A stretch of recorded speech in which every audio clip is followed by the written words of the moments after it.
বন্ধুগণ দেখো তোমরা জল ছাড়া পিঠে বানাচ্ছে আমার দিদি।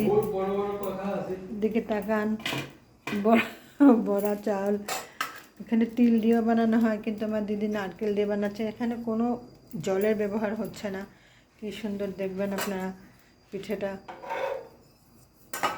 হয়ে যাবে পাটিসাপটার মতন, কিন্তু এতে জল ব্যবহার করা হয়নি।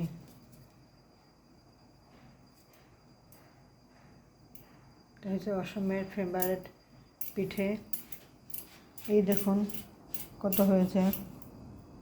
এসো কে কে খাবে বন্ধুগণ।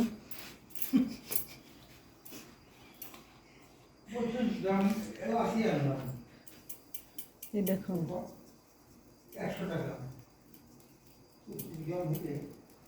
জাতীয় পিঠে।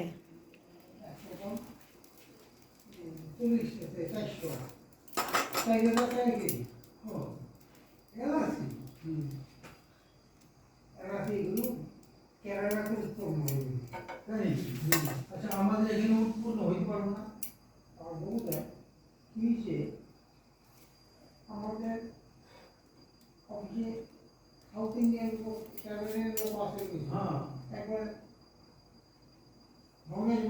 এটা হয়ে গেল। চলো।